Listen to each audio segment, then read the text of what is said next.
Welcome to Dungeon Fables, a show about dungeons in World of Warcraft. Here we venture beyond loot and look at the stories behind the bosses and the instances and figure out why they're there.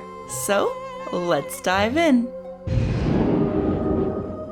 I'm ready. I'm not ready.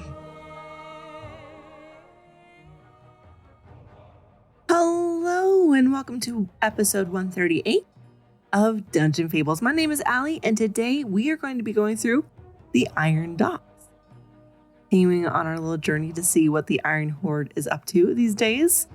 Well, not these days, Warlord of Gates. Right. But first, as always, the Friday question. Our Friday question came from me because it had been a while since we got into a Friday question, and it was a good time to really think about some positivity thanks to the game, as opposed to a lot of the toxicity and bad news we're hearing lately, as there is still a lot of positivity that does actually happen. So I asked for you listeners to share your positive experiences you've had in-game or in the community in general. And you replied, and I love it. And then others replied to your reply, and I love that. I'm not going to read every single reply, otherwise we're going to be here for a while. But I just wanted to say I love the conversations that were happening thanks to this. So you are all wonderful. I have heart hands for you all. Let's get to it. At Shantyman Gaming says, much like Sarith, which I'll read later, obviously, discovering the content creator community. So many kind, welcoming people.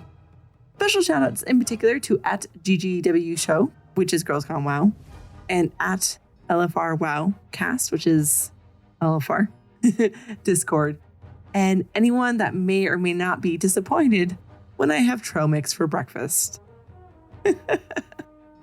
Look, okay, trail mix is okay for breakfast if that's your thing. Everyone's body is different. It's got, some proteins and goodness in there. The trail mix issue came when people were using it for dinner, certain people being toasty.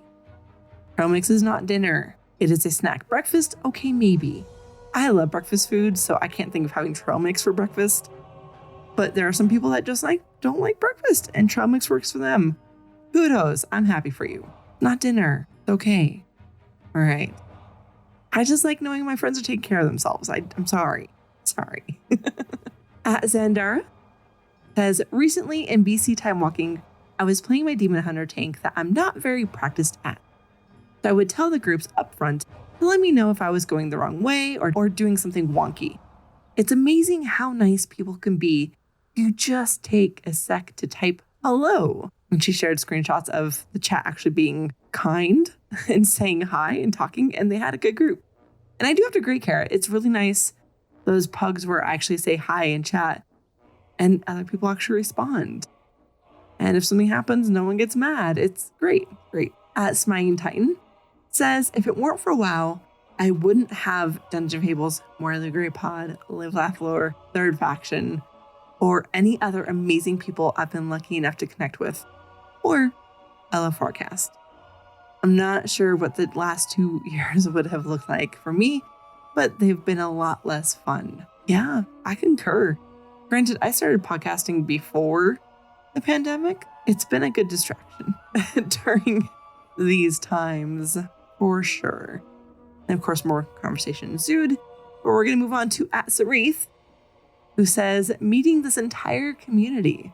The friendships I've made, the LFR WoW Cast community. That's the Twitter handle. I don't know why I'm being so awkward reading Twitter handles tonight, but I am. Therese goes on to say, at Lex_rants community and her amazing self. And I think I have to say, above all, meeting at Smiling Titan, without whom I don't think I'd ever really tried content creating. There is something definitely to be said for meeting your co-hosts and having that connection and that bond that may have started over starting a podcast or even just talking about podcasting, but then having that grow over time and actually having it go further and deeper into friendship. It's very special. So I'm really happy for you and for chorus for sure. At Oxville Horde says, when I first started, I thought WoW was just Eversong Woods. I had trouble with a quest and asked for help. They learned it was my first month and they took me on a journey. Journeys in all caps there. They helped with the quest, gave me gold, and made me gear and took me to Orgrimmar. So sweet. I remember them often. See, those are those special moments. Yes, you're going to get the people who call you noobs and tell you to go look it up and blah, blah, blah, blah, blah. But there are still good people out there who genuinely care and will help. And I love that. And I'm so glad you shared that. Thank you so much, Oxville. And I hope that continues. I know there are still plenty of great people in this community. At Sir Cappy Poo, once again, did a long message, even though I asked him not to. But we're sharing positivity. Kind of hard not to read all this. So he says, some of the lasting friendships I've made over the last 17 years, first and foremost. People I haven't played with in over a decade, but still communicate and sometimes collaborate with on a regular basis. Also the months I spent helping a friend of a friend who was struggling with early onset adult dementia and didn't like doing group content because of bad experiences in pub. I'd hook up with him a few times a week and take him through all legacy content from vanilla up through Cataclysm as kind of his tour guide, stopping to type out why we're in that particular dungeon or raid and the implications it had moving forward on current stories if applicable. We didn't end on good terms, but if given the opportunity, I'd totally do it again because helping people experience every aspect of this game has always kept me engaged enough to keep wanting to play it myself during times I've been ready to walk away. That is great. Thank you for sharing. At Christopher72 says, playing together with my kids. Never thought when I purchased the Traveler's Tundra Mammoth back during Wrath that I would eventually use it to cart my kids around while questing. I think that's freaking adorable and I can just imagine it now. Good. It makes that mount more special. You know, it has a nice little, it's special. I like it. Speaking of friends made through podcasting, at Derek Hooster says, in game, Catalina Wine Mixer is now 5 out of 10 heroic, which feel like now they're further 6 out of 10. I know they got Painsmith down, but Jim wasn't with that one. He was out. Anyways, and Jim goes on to say, the community. I'm inspired how the employees are not losing sight of the work that still needs to be done to make Blizzard the company we thought it was. It's why I'm still here. And I'm so glad you are. At Starbreeze Saves Laws. I love butchering that every time, and I hope they're not annoyed by me. Darcy says, the chance to spend time with my best friend who lives an ocean away. And all the wonderful people I've met thanks to it. Whatever happens, forever grateful for it and hopeful that one day we will get to hang out in game. There is something really nice about having this game help bridge that distance. It definitely is true. So I'm really glad that you have that.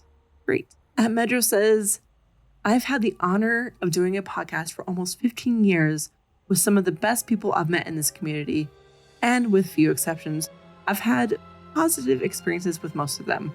Not to mention the amazing community that's built around the show. I'm one of those people, so hopefully I'm one of the not exceptions. At Swords the Goblin says, I met amazing friends like at Stonegrass, at Kingdom Kupos, at Ox_Vex, at OXVexOX, at OXVexXO, at Forest Soul, at Terwinkle, and some lady named Alejandras. Okay, sorry. Zort says it a little bit differently. He says, Alejandras. And then Stone started saying that too. I don't know why that started, but it's a thing. I felt like I had to read it the way Zorts would read it. Hi, Zorts. I am also glad that we met thanks to this game and thanks to guesting on Frazzlecast and whatnot. And just grateful for you.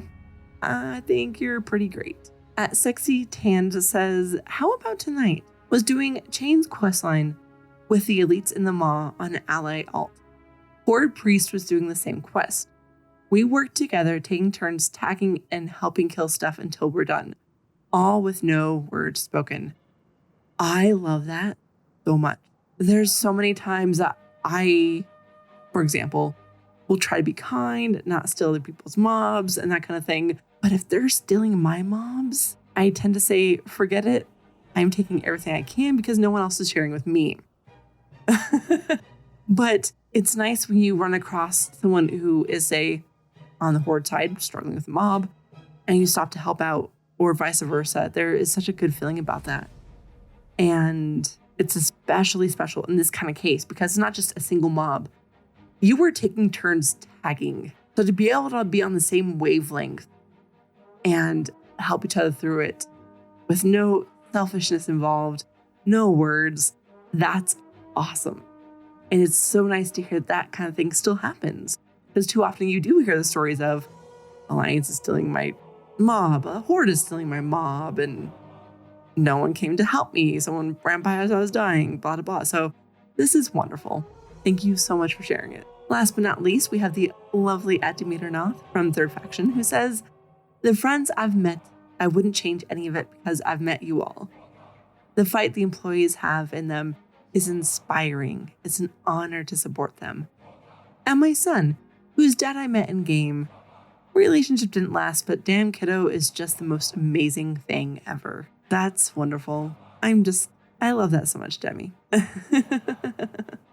You're right. It's just so special to be able to say we've met and made such great friends because of this game. And that's why a lot of us are still sticking around and playing, or just are really upset about what's happening with Blizzard.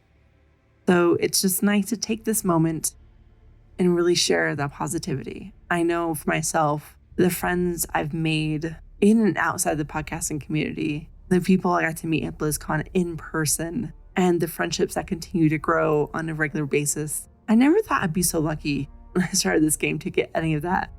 So it's pretty special.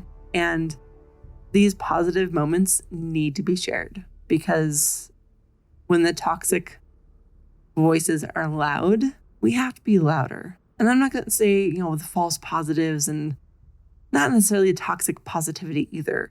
Constructive criticism is good, but there's a line where it becomes not constructive. Or if it's constructive criticism and that's all you say ever and repeat it constantly, it's just, there comes a point when it's just too much. So it's just nice to take this break. But thank you all so much for participating, sharing your positive stories. I absolutely love it. And down the road, if you have a positive story you want to share and it's not part of a Friday question, please send it to me. DM it, email me at dungeonfables@gmail.com. I will happily share it on the show in order to let your voice be heard and share this positivity and just keep it all going. But for now, let's talk about next week's Friday question. Our next Friday question comes to us from @Burkhart Gaming. I know about Burk here. Not only did I meet him multiple times at BlizzCon, he does a great show called World Building with Burk.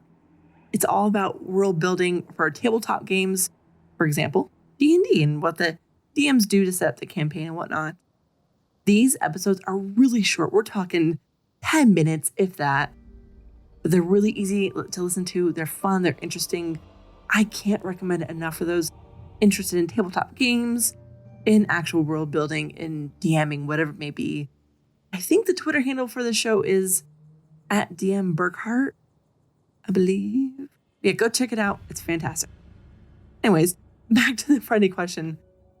If you could add one playable race, what would it be and why? I do think this is a question we covered early on in the lifespan of the Friday questions, but it's been a while.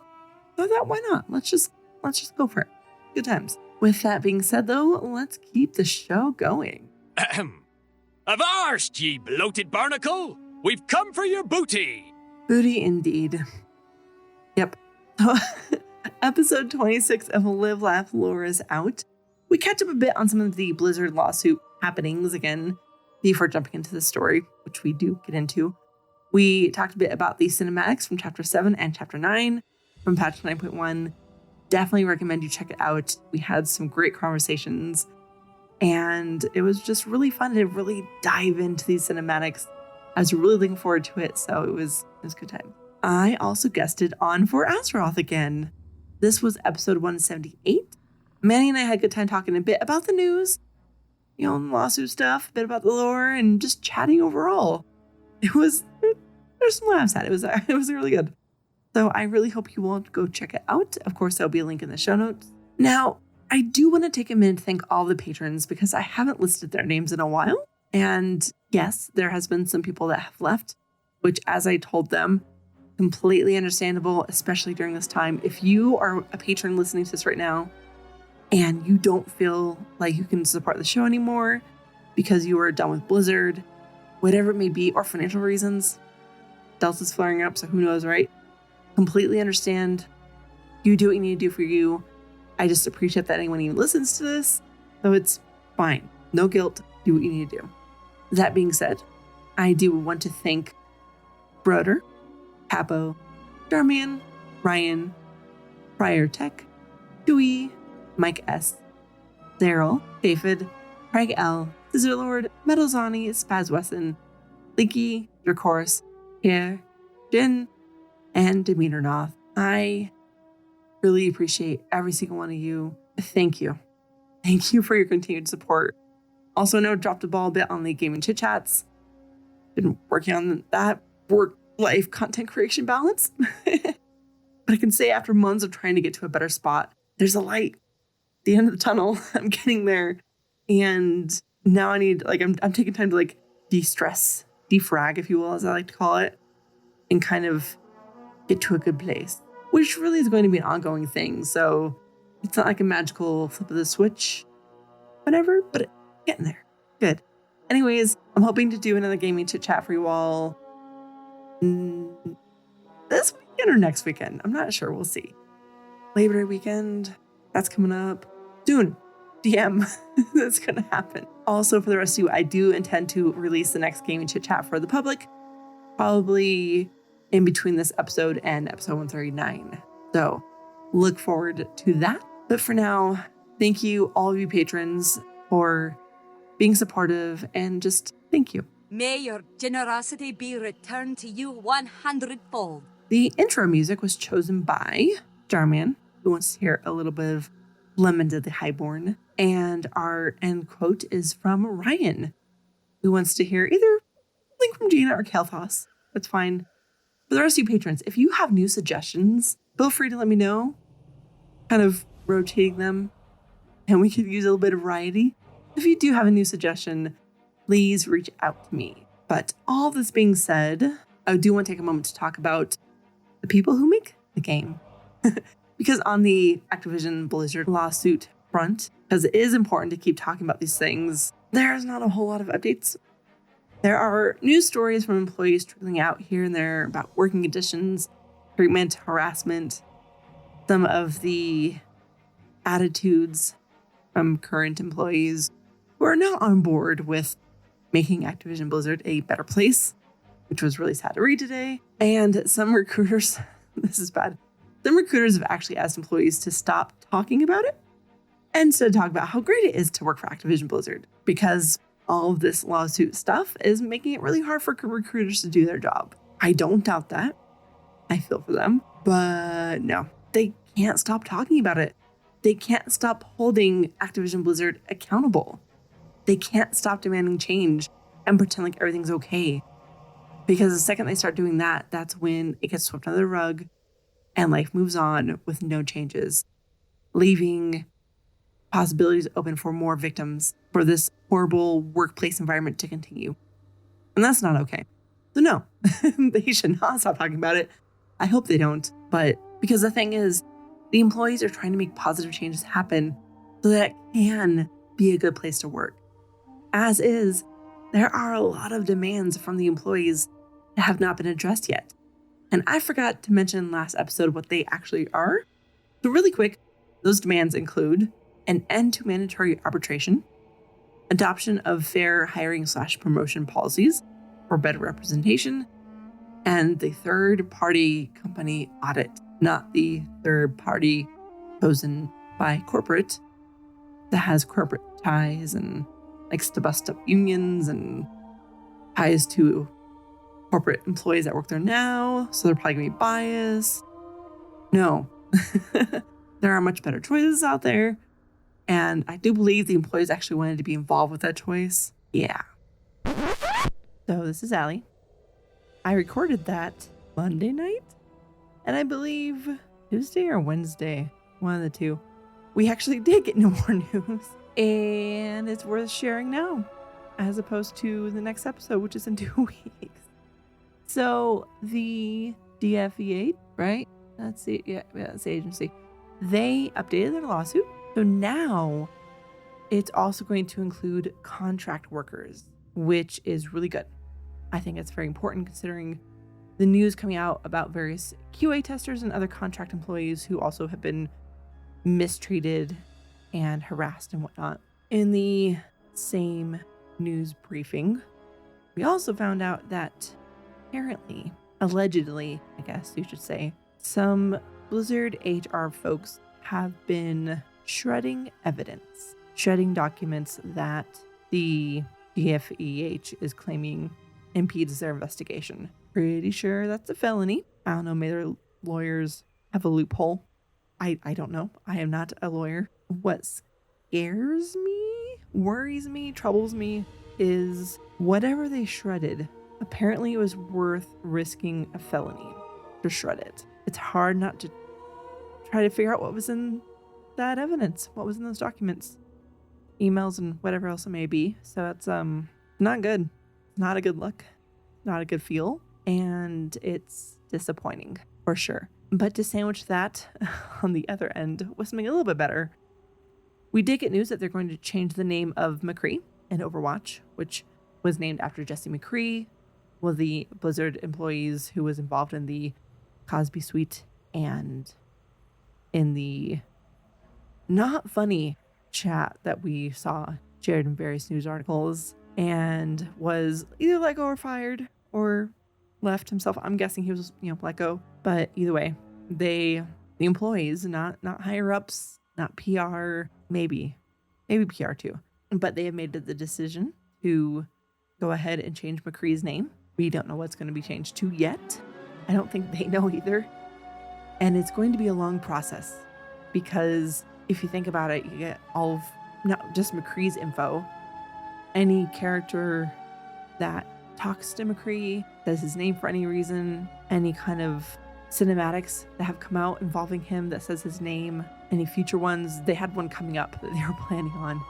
So it's going to be a lot of work to go through and change his name everywhere. So it's going to be the employees, the hardworking employees who put in that work. Does this fix the problem? No, obviously not. Is it at least good? Yeah, I'd say it's good. It's good to not idolize that person and to not let them leave this kind of lasting memory. Part of the healing process is doing things like this, like when they went through and got rid of all Alex Afraziabi's mentions in Warcraft. So it's good. No one is saying it's fixing the problem. So everyone who's complaining about that, calm down. Not fixing the problem. Blizzard has so much work to do still, but it's something. That's the thing. And there is your update now with all of that. So here's to hoping things do change and to keeping the conversation going. And we're going to keep this conversation going as we talk about my week in WoW briefly. Time for fun! Mostly I just haven't played that sound clip in a while and I missed it. So let's see, what did I do? Jen and I hung out and did the weekly for completing 4 mythic dungeons. Then ran around and did some quests and stuff, which was a lot of fun. I did a mythic plus with a couple guildies. It was a 6 theater of pain, so it wasn't too bad. Ran some Torghast and got my best in slot legendary upgraded for my holy priest all the way to 6, which was really exciting. And I finally got enough domination gear so I can get the 3 shard unholy bonus going, which felt really good. So only get 2 more pieces of domination gear, but for now at least I have the 3 set bonus going, which makes me very happy. I got my raptor soul shape and the hippogriff one, both really great, but I still like the hippo one better. It's freaking adorable until I get the gulper. My frog soul shape, I still don't have it. It's so sad. I'm like a day or 2 away from getting my Queen's Conservatory completely upgraded. I still have no frog soul shape. I've done it fairly consistently too. It's just, he just doesn't want to hop my way. It's so sad. But for now, nothing else really too big to talk about on that front.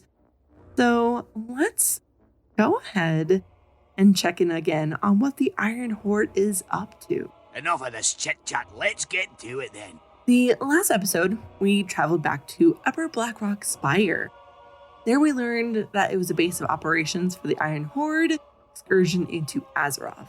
We made sure to put a stop to their activities and even took out one of the Garrosh's loyal followers, Warlord Zayla. Now that is taken care of, we return to Gorgron in alternate Draenor. We've talked about this zone a bit in the past.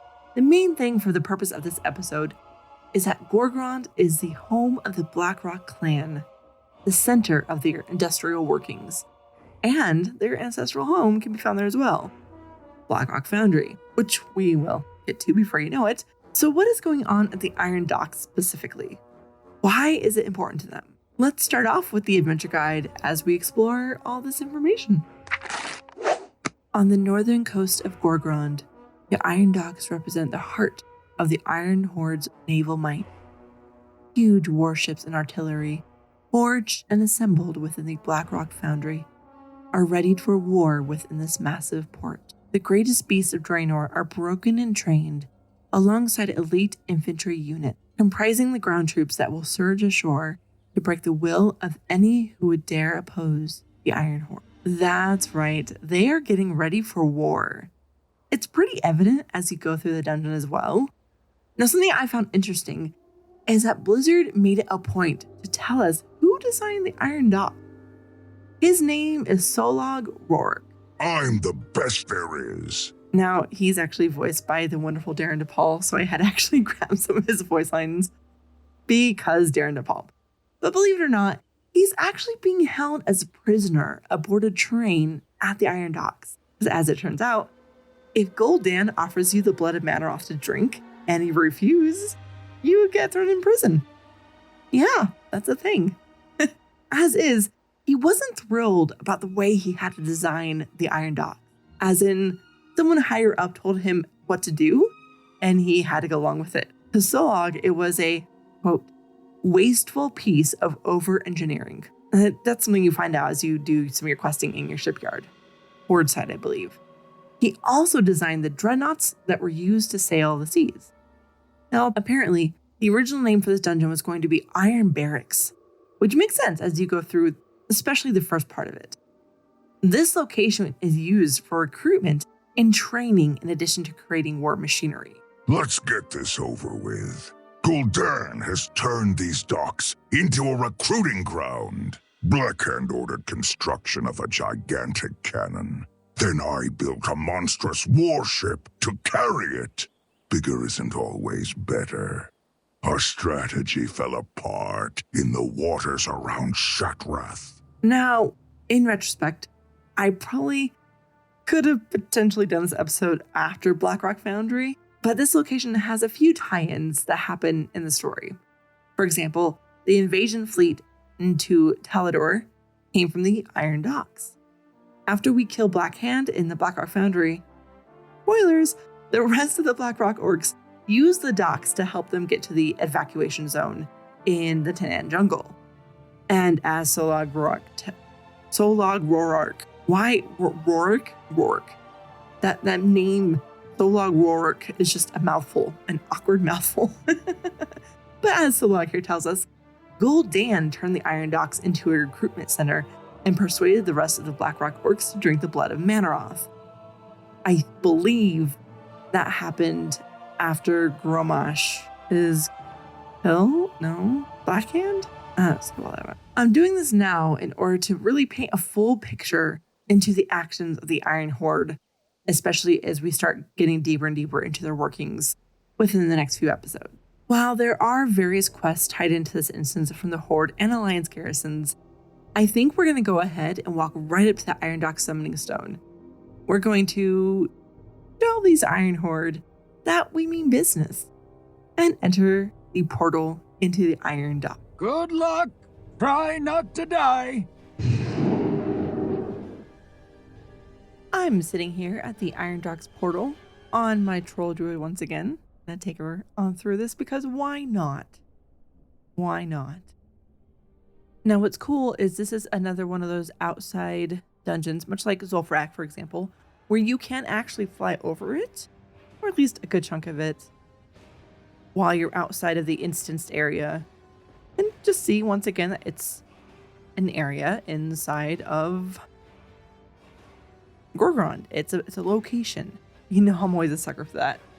And you can actually mount up, as opposed to other outside areas that you can't mount up.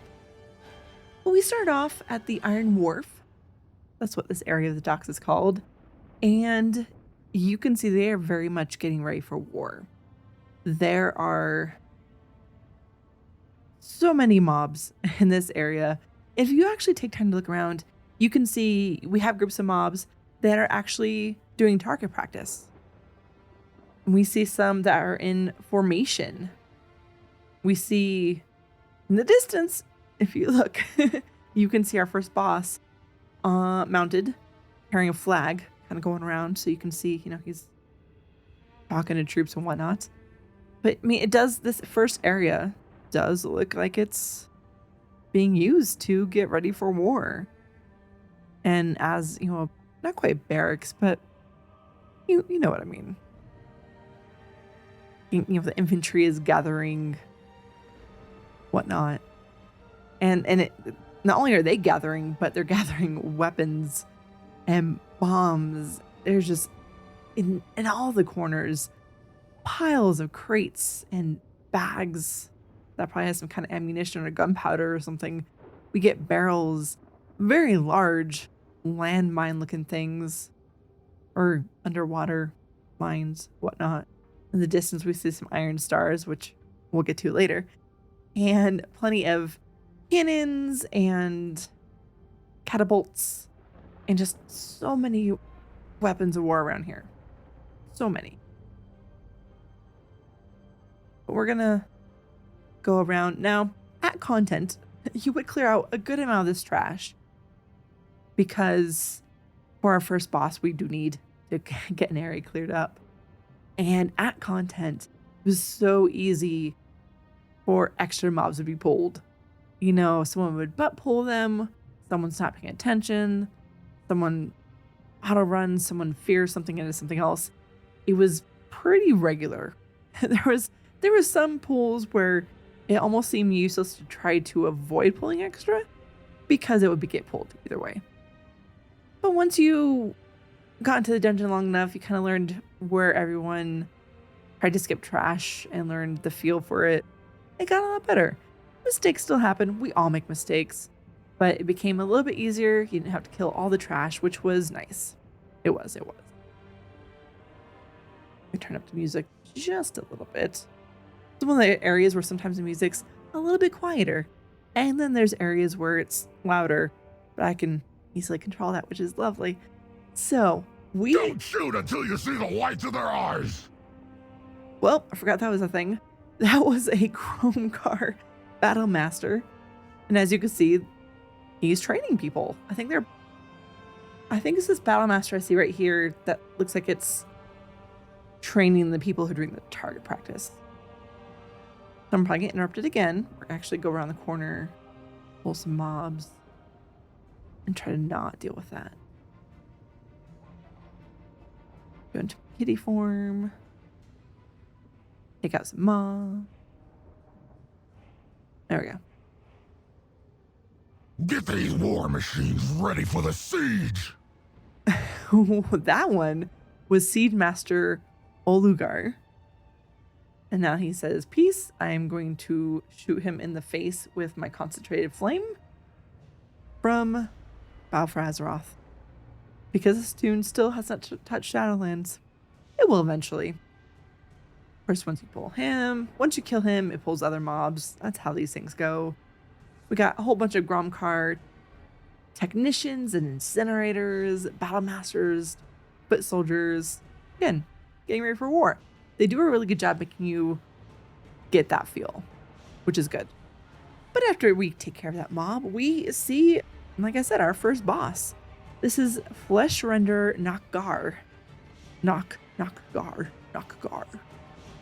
This orc is commander of his own Gromkar Archer battalion. As we see during this fight, pretty sure some of these battalions are here, hanging out by him. I mean, I could be wrong, but I would imagine. His adventure guide says, this fierce Warsong war leader has risen rapidly through the ranks of the Iron Horde and now commands a battalion of orcish soldiers.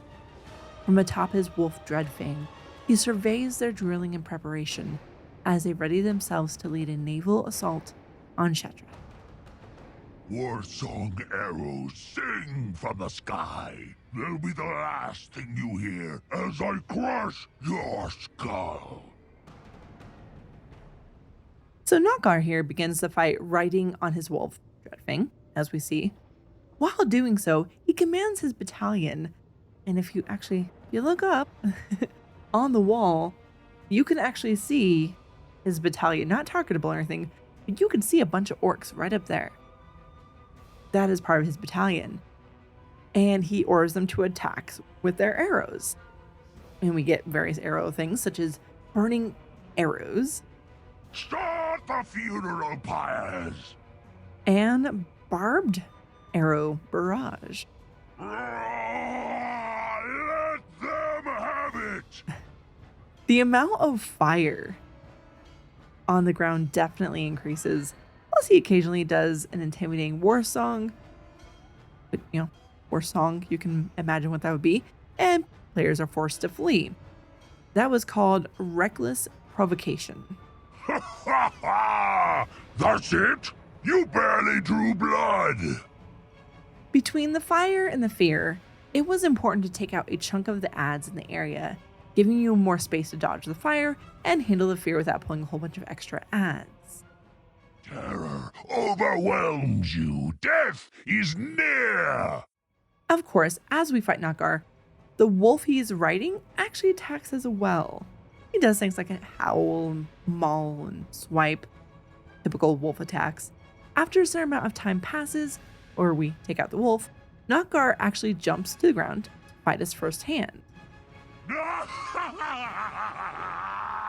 My blade thirsts for more!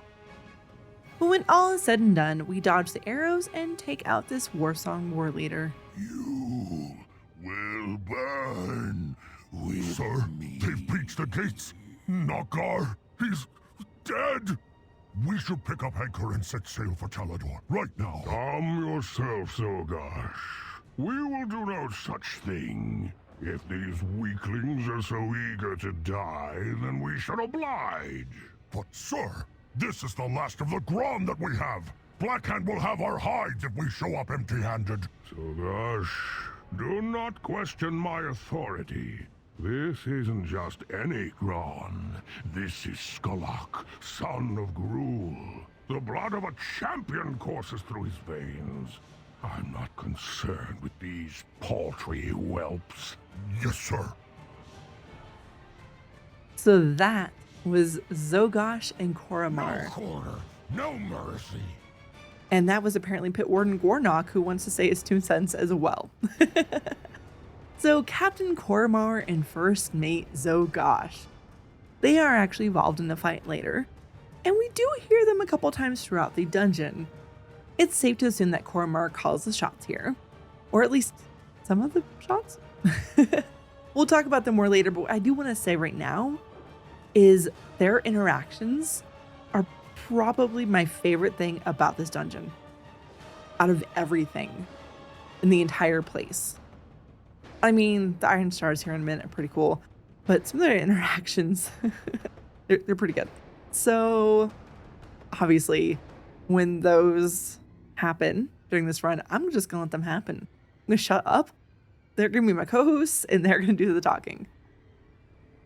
For now, we continue on. And while if you look to the left, you do see some orcs. I'm actually gonna run over here, see what we have to see. It looks like we got some technicians. They're working on some some smaller boats. My guess is landing party kind of boats, what it looks like to me. And they're also working on some very large cannons. And other machines of war. But it's a dead end, not a whole lot else to see. I mean, if you come over here... Oh, getting attacked. Who is... Oh, apparently a couple technicians wanted in on the party. Okay. If you do take a second before moving on, you can actually see in front of us the main ship, their main warship, I'm guessing. Anyways, we do see Skulllock. We do see this huge, massive warship and plenty of mobs and whatnot in it. And actually, it's really kind of ominous because not only do we see this and it's spiky and looks like it would murder all the things. Meanwhile, in the sky, we have, it's kind of not quite doom and gloom, but it's a bit darker out. There's clouds and there's lightning. It's pretty epic, actually. Not gonna lie, it's pretty sweet.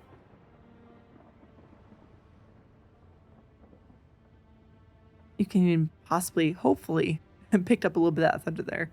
But anyways, we're going to continue on after that little adventure to see what's over there. And what we see are very large Ogron laborers. And we see not only one in front of us, there's actually, I think, 3 between us and the next area. But if you look over into the next area, you see a few more walking around there, as well as some more orcs practicing their aim on some targets. But these laborers at content did a lot of damage. So it always annoyed me when the tank would run forward and start attacking while I was maybe still looting or didn't get my mana back after that first fight, especially, at content, still leveling up, that kind of thing. Because a lot of damage went out with these laborers, which makes sense. I mean, they're big. They're very scary looking. They should do a lot of damage. Actually pretty satisfying to go back and kill them right now. They still do a decent amount of damage in time walking. It's not nearly as bad though. We take out a couple of those laborers when we get to the next part, which is really fun. So we see along the wall to the right here, 3 iron stars all nicely lined up. Do you remember iron stars? Iron stars are those ball rolly spiky death machines. We can actually get in these iron stars here, and when you get in them, you get a vehicle mechanic where you can actually aim and then let them loose, and then the iron stars just roll down the way, smushing and killing anything in its path, including these large Ogron laborers. And I think there's an achievement to kill 5 of them or 4 of them with 1 iron star, something like that. It's pretty cool, but there's only 3, and I was always really sad if I didn't get to be one of the people doing the iron stars because they were so much fun. Not violent or anything, but now I'm the only one, so I can do as many as I want. Whee! I just love that so much. I'm totally doing another one. Oh, I didn't get all the laborers. I'm gonna have to do another one, gee darn. I might edit this out. I might not. I don't know. I'm gonna have fun with it either way. Anyways, now that I've done all 3, we will move on to our next area. We actually have a lot of mobs to take out between here and there. And that's kind of what made this place feel long. There's a lot of trash in this place. We have a couple more Ogron laborers. Oh. Would you look at that? Maybe I underestimated them. Zogosh, prepare Skulllock. Let them have a taste of what he has to offer. Igniting the cannon, sir! So we get, after that, we get a Grom card chainmaster that says, "Fall in line, maggots. Look like we've got company." And then the Ogron laborer says, "Crush them." Well, we're not gonna be crushed. Random side note. To the right in this little corner here, we get another machine. It looks like it's meant to carry a large, like a crane almost.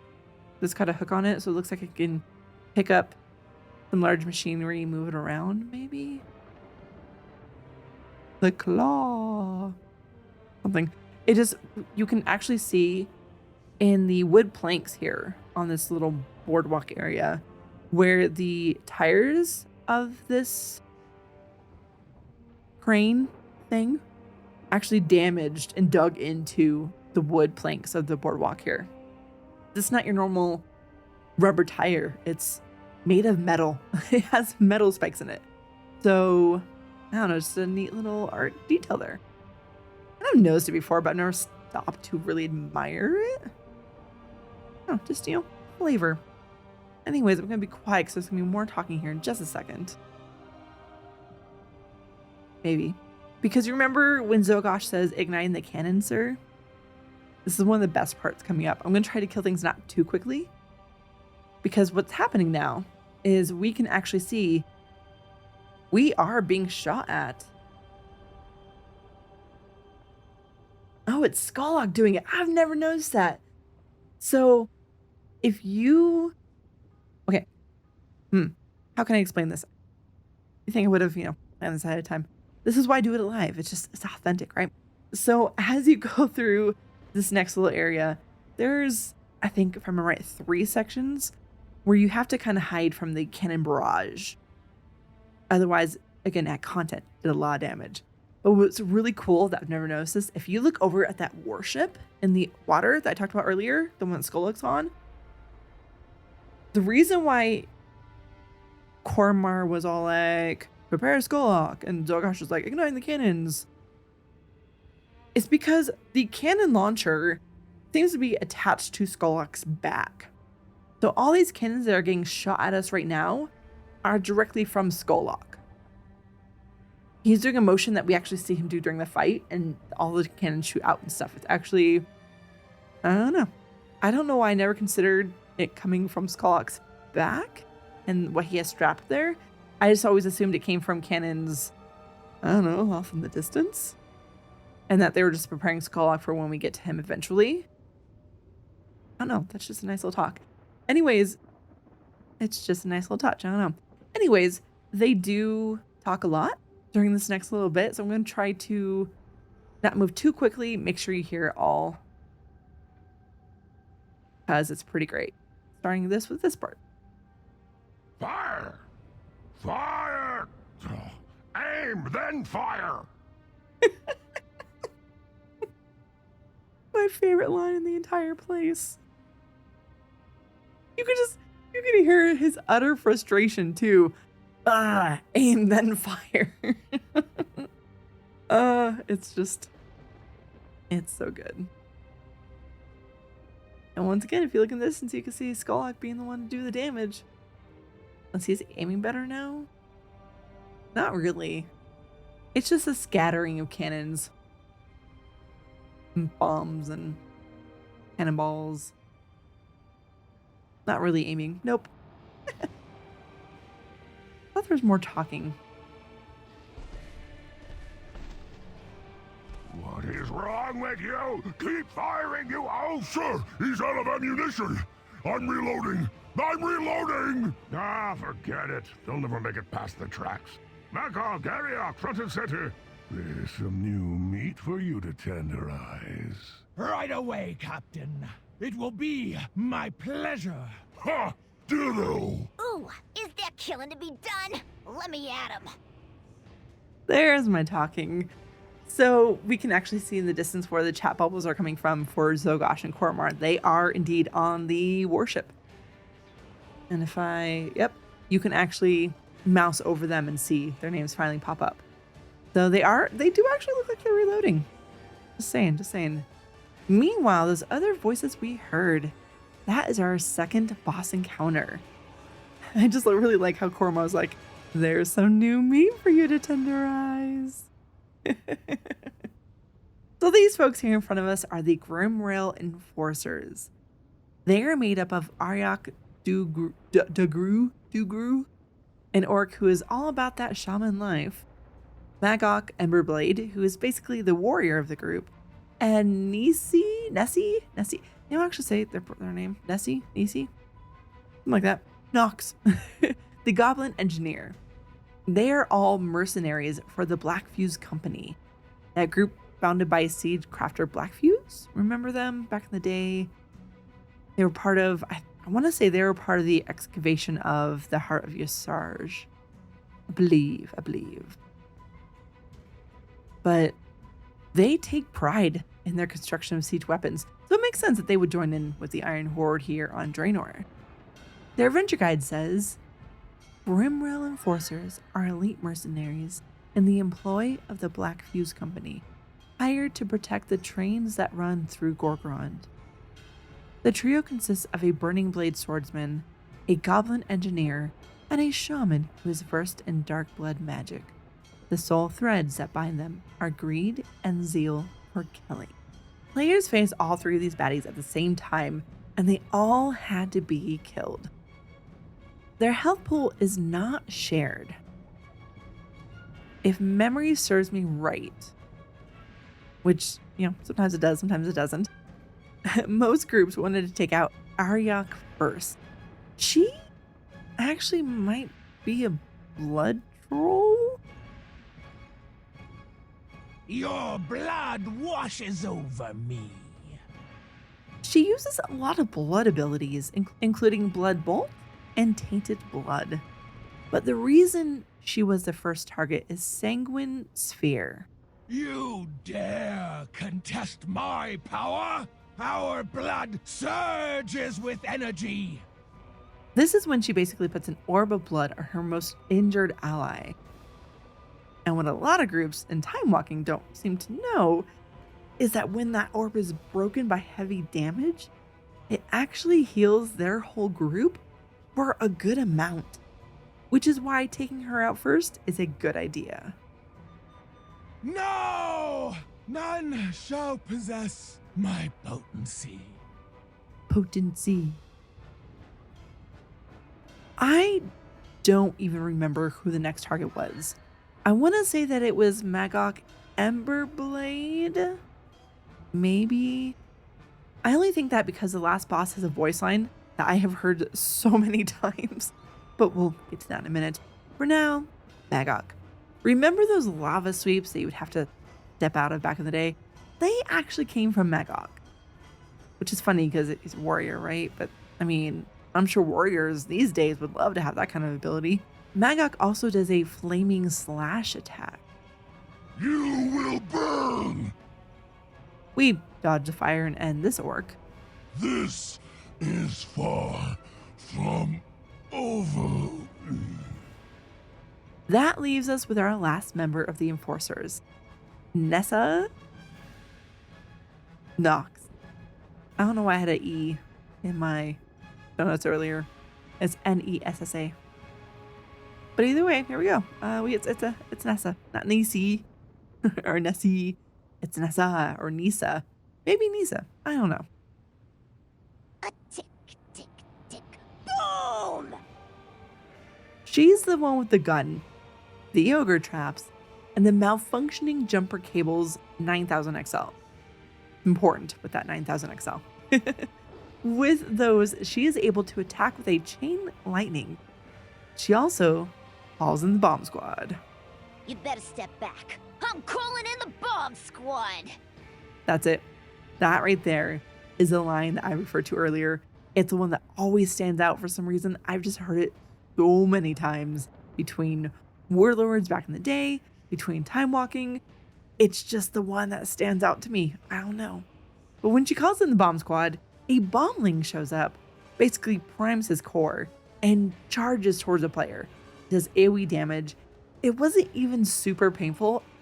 I've heard her say that line so many times. I think she says it a lot. Maybe that's what I'm thinking. I don't know. But this is another example as to why we take out Aryak first. That way she can't protect Nisa. Killing Nisa today is how we're going to finish this encounter and move on. This is far from Sir, half of our army's been taken out. Don't you think we should? That was an insignificant loss. Let them exhaust themselves praying against our weak, against those who are unworthy of serving in Black Hand's army. Blood and honor, Zogosh. That is all that orcs understand. Ah, good thinking, sir. That is what I do, Zogosh. I think good. I forgot about that. That is what I do, Zogosh. I think good. How did I forget that? That's so good. Oh my. Anyways, we're going to continue on along our docks here. We start seeing more of not only mobs, but we start seeing actual animals that they use. These are rampaging cleft hoofs.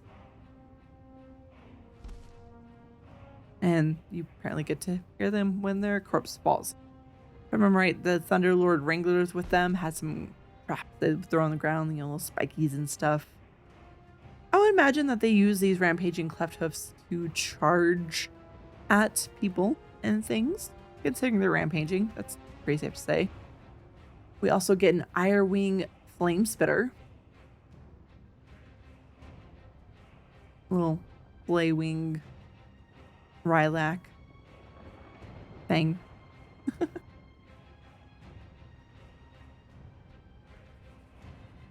We get more. Captain, they're almost here. What do we do now? I'm not playing these games anymore. Bring in the Saberon and we'll be done with it. Are you sure you want to let that thing out of its cage? I don't think we've fed it since we found it. Put a muzzle on it. Good idea, sir. I didn't mean the cat.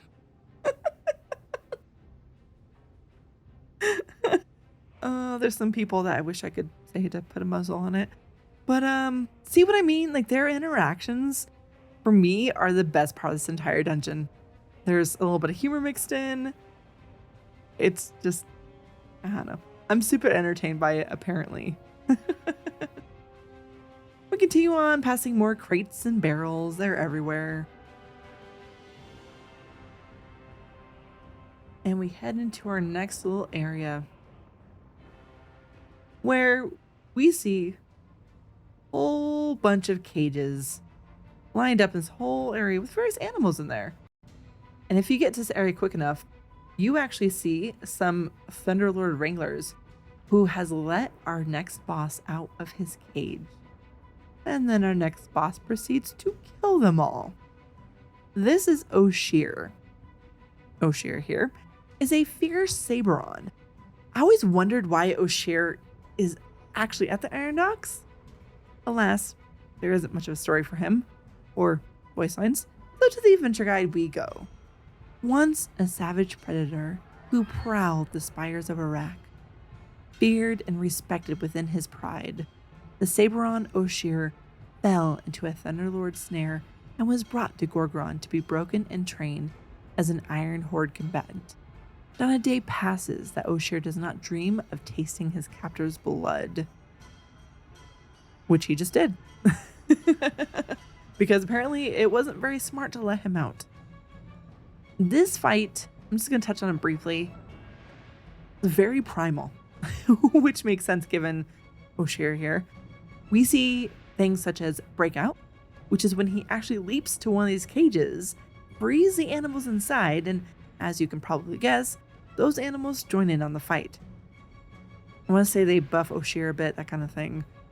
Then there's Primal Assault, which is a charge in which he picks a direction and mauls everything in his path. You can actually see his arms flail around as he, mauls them. Last but not least, there is Time to Feed. He pins a player to the ground and basically rends their face over and over and over for 20 seconds. It did a good amount of damage too. Healers back in the day had to be aware and throw some extra heals on that person, which we do, and we put this beast down. Now, as I go forward, I'm sure there's going to be more talking because they're going to be like, oh my god, you kill it. Now, at first, before I do go forward. When you look around this area, it almost looks like there's just no way forward because we're just surrounded by animal cages. Of course, once we actually kill Oshir, all of those animals despawn. But I couldn't tell you what all was in them. I remember seeing some whelps. I think maybe some wolf pups or something. I don't actually remember. They're animals. But anyways, if you look forward from where we entered the area, in the upper left corner, we can actually see some stairs that go up and lead us right onto that warship to our last boss. They're going to talk, so I'm going to be quiet for just a moment as I run up these stairs and board the ship. How dare you march into my docks and so brazenly set foot on my ship? Nothing will stop the Iron Horde, least of all you. Enjoy your death, weaklings. Zogash, man the machine turret. Aye, aye, sir. So here we are on the warship called Blackhand's Might. And at the end of the ship, as we saw earlier, we do see Golok, son of Gruul. We see Kormar and got our explanation that he is indeed the captain of the area, calls the shots. And we see Zogash, and he is getting ready to man that machine turret. He is getting ready to man that machine turret. Now, this warship is actually called Blackhand's Might. So that tells you that this definitely has importance to the Iron Horde, considering it is given the name Blackhand. As for our boss here, Skolok, we have actually seen a Skolok before in our universe. He hangs out over in Blade's Edge Mountains. This giant Gron is one of the sons of Gruul. This is not that creature. This is the alternate version of our Skolok, the Soul Grinder. Still a giant Gron, still sporting the title of Son of Gruul. This one is not summoned in the Blade's Edge Mountains, though. This one was subjugated and used by the Iron Horde, which explains why he was shooting cannons at us. His adventure guide says, the mighty Gron Skolok represents one of the great successes of the Iron Horde's subjugation of the giants of Gorgrond. Towering over the Gromkar forces and fitted with a pair of cannons that would feel at home on any ironclad warship, Skolok stands ready to unleash destruction at the behest of his new masters. Now, as I said already, we do have other NPCs involved in this fight. There's Kormar. Bow before the might of the Iron Horde. Captain of the Blackhand's Might here. And Zogash, his first mate. These are the two NPCs that have all that back and forth as we've heard this entire dungeon. And some, as you have heard, has made me laugh, like this one. Fire! Fire! Aim, then fire! And so many others, like the, I think, I should have grabbed that voice line. I feel like I need to grab it and actually save it as one of my regulars and use it at the end of the episode. That might be a thing. Anyways, as for the fight itself, we have Skolok, the giant Gron, with him. Again, we find Zogash and Kormar up there. We get to actually attack them after all of this. Skolok himself has some melee attacks. Zogash is laying down some rapid fire from the cannon. Kormar is a warrior, so we see things such as Berserker Leap, Blade Storm, typical warrior thing. What this fight is probably the most famous for is the cannon barrage and backdraft.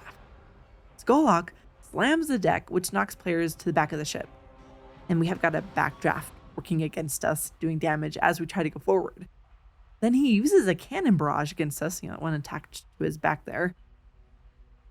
This happens in waves, and between each wave, you have to make your way back up to the front. We do have various crates and barrels and whatnot to help us line of sight the incoming cannon barrage. But this will continue, as well as the painful backdraft, until a player can get to the front and attack Skolok. At content, taking the cannon barrage to the face usually led to death. Time walking, depending on cooldowns and that kind of thing, you may not die from a few hits. But I still see people die in time walking if they take too many to the face, especially if I am line of sight of them, or it's a clothy, or someone just doesn't know. Now keep in mind, when you were running this, you are still going to get players who don't know, who didn't play back in Warlords, who maybe picked it up in Legion, BFA, or whatever, who are just doing it in time walking. Show some kindness, and instead of laughing at them or calling them noob, let them know. Come hide behind these things. Be nice. I'm not going to say I'm perfect and that I don't giggle at them to myself, but I don't get mad at them either. If we kill Skulllock first, to get back to our fight here, Koromar yells out, Zogash, ready your axe. This ends now. If we kill Koromar first, we hear Zogash yell, Koromar, no! I will avenge you. I will avenge you. There are no voice lines for Skulllock. Unfortunately, we have the typical Gron lines. So, once he dies, he makes Gron death sounds like this one.